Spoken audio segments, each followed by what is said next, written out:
नमस्ते दोस्तों।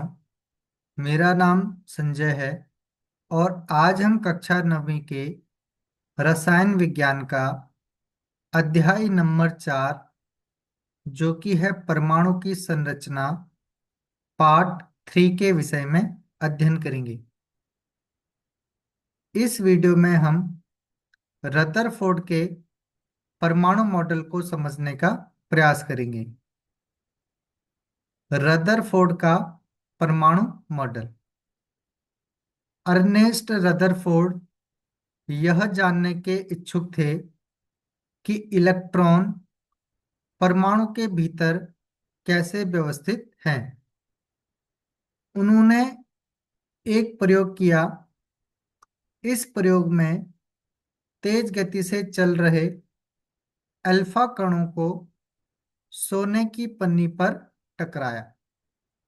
तो रदरफोर्ड ये जानने के इच्छुक थे कि इलेक्ट्रॉन जो हैं वो परमाणु के भीतर किस प्रकार व्यवस्थित होते हैं, और इसी को जानने के लिए उन्होंने एक प्रयोग किया। और इस प्रयोग में उन्होंने सोने की पन्नी की एक बहुत बारीक सी परत ली और उस परत पर उन्होंने अल्फा कणों को टकराया। इन्होंने सोने की पन्नी इसलिए चुनी क्योंकि वे बहुत पतली परत चाहते थे और सोने की यह पन्नी 1000 परमाणुओं के बराबर मोटी थी। तो सोने की पन्नी से बहुत पतली परत बनाई जा सकती है। यही कारण था कि उन्होंने वहां पर सोने की पन्नी को लिया। और ये सोने की पन्नी की जो मोटाई थी वो लगभग लगभग 1000 परमाणु के बराबर थी। और अब यहाँ पर समझने का प्रयास करते हैं कि अल्फा कण क्या है। जो अल्फा कणों को उन्होंने सोने की पन्नी पर टकराया, तो जो अल्फा कण है ये द्विआवेशित हीलियम कण होते हैं। अतः ये धनावेशित होते हैं। क्योंकि इनका द्रव्यमान 4u होता है, इसलिए तीव्र गति से चल रहे इन अल्फा कणों में पर्याप्त ऊर्जा होती है। तो हीलियम कण पर अगर द्विआवेशित चार्ज हो, द्विआवेश कण हो, तो उसी को हम क्या बोलते हैं? अल्फा कण। यानी कि हीलियम पर द्विआवेशित धनावेश हो और इसके साथ साथ क्योंकि उसका द्रव्यमान 4u होता है, उसी को अल्फा कण कहा जाता है। और इन अल्फा कणों में पर्याप्त मात्रा में ऊर्जा होती है। यह अनुमान था कि अल्फा कण सोने के परमाणु में विद्यमान अपरमाणविक कणों के द्वारा विक्षेपित होंगे। क्योंकि अल्फा कण प्रोटॉन से बहुत अधिक भारी थे, इसलिए उन्होंने इनके अधिक विक्षेपण की आशा नहीं की थी। अब उन्होंने अल्फा कण को सोने के पतली परत से गुजारा, परंतु उन्होंने ये आशा नहीं की थी कि इन अल्फा कणों में बहुत अधिक विक्षेपण होगा। क्योंकि अगर हम प्रोटॉन को देखें और अल्फा कण को देखें तो दोनों के द्रव्यमानों में बहुत अधिक अंतर था। यही कारण है कि उन्होंने यहाँ पर बहुत अधिक विक्षेपण की आशा नहीं की थी। परंतु यहाँ पर आप देखोगे, जैसी सोने की पतली परत, जो कि यहाँ पर सोने के परमाणु को भी यहाँ पर प्रदर्शित किया गया है, जैसी सोने की पतली परत से उन्होंने अल्फा कणों को गुजारा, तो जो बहुत अधिक तीव्र गति से चल रहे अल्फा कण हैं, ये तो सीधे पन्नी से सीधे गुजर गए।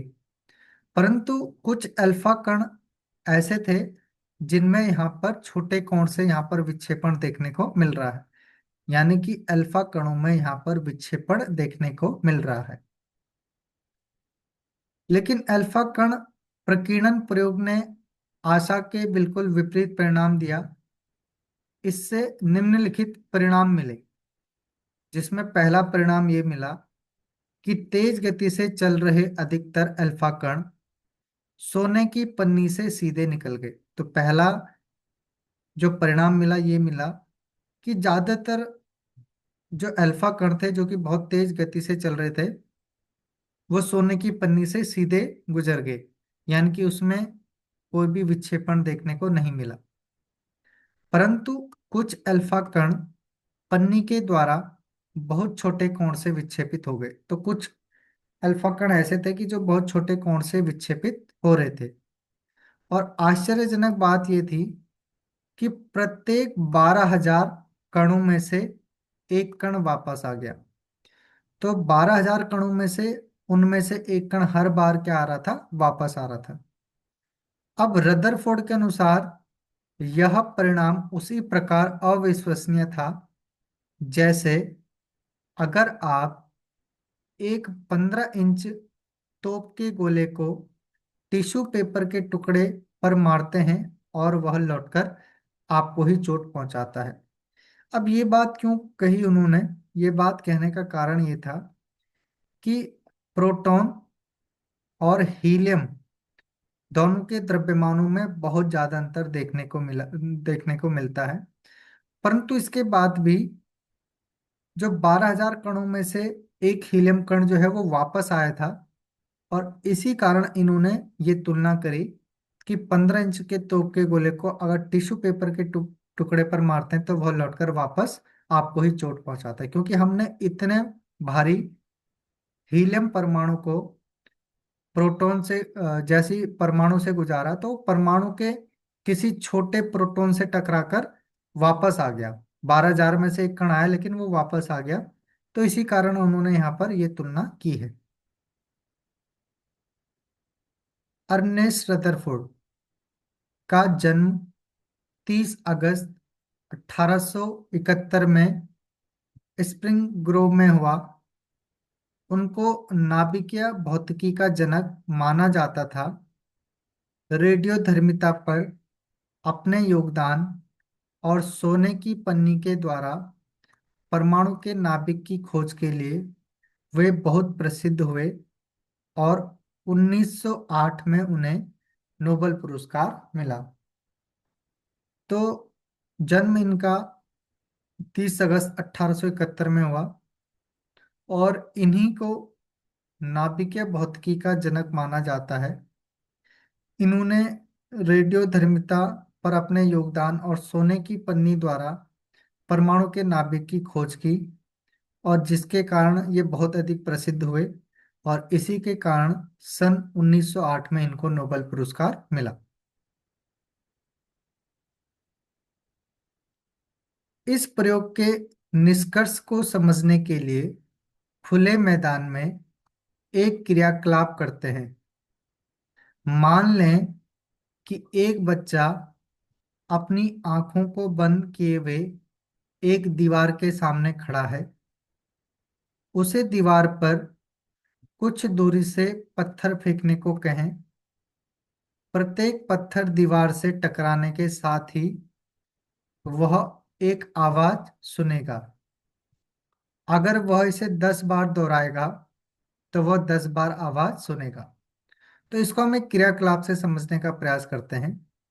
अगर हम किसी बच्चे को एक खुले मैदान में रखें और उसकी आंखों को बंद कर दें और सामने कोई दीवार हो और उस दीवार से कुछ दूरी से पत्थर फेंकने को जैसे हम कहते हैं, तो जितनी बार भी वो पत्थर दीवार से टकराएगा उतनी बार वो आवाज सुनेगा।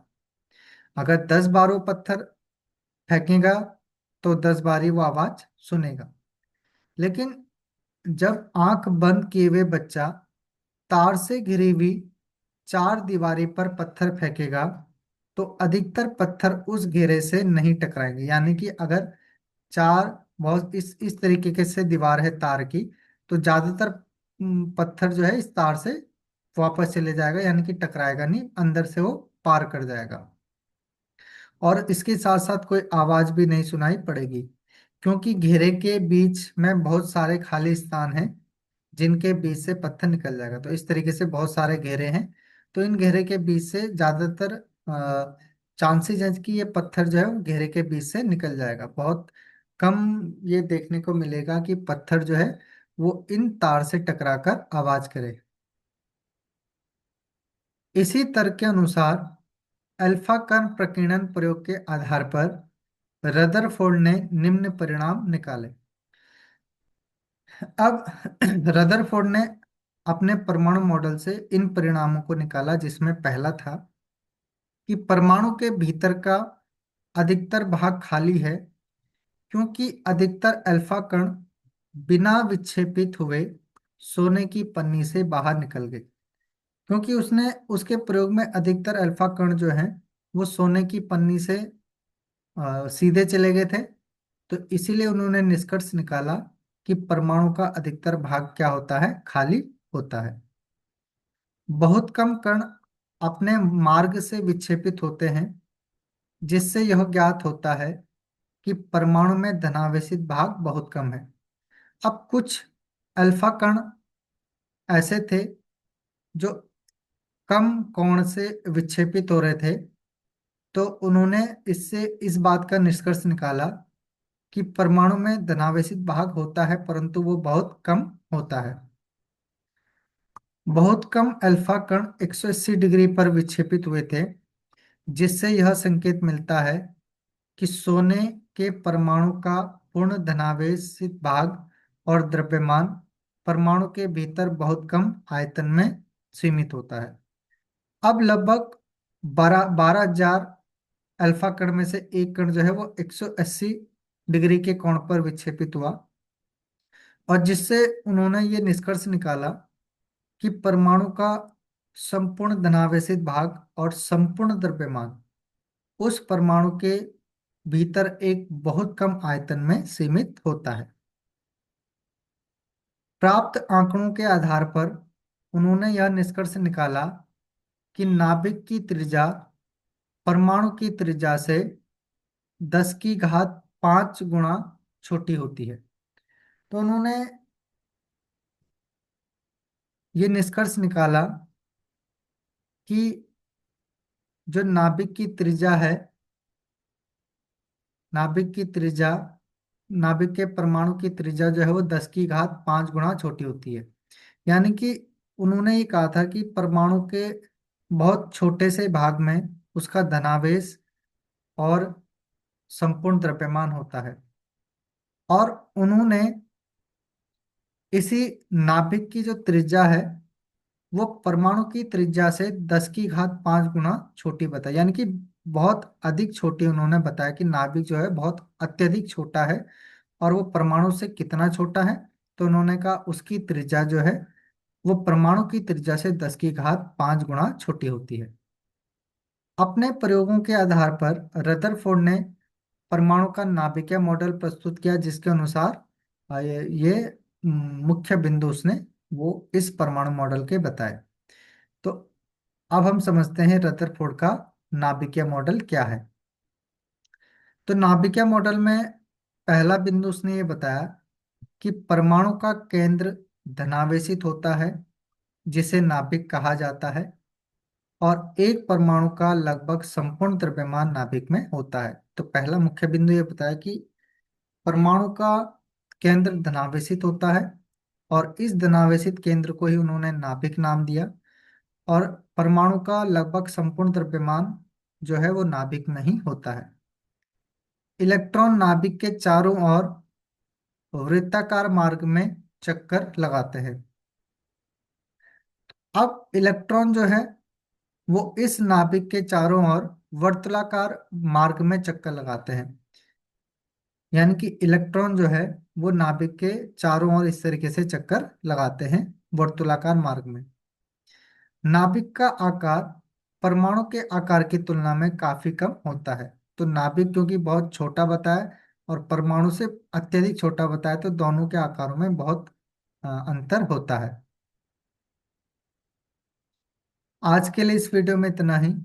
नेक्स्ट वीडियो में हम पढ़ेंगे रदरफोर्ड के परमाणु मॉडल की कमियां एवं बोर का परमाणविक मॉडल। तो मिलते हैं नेक्स्ट वीडियो में।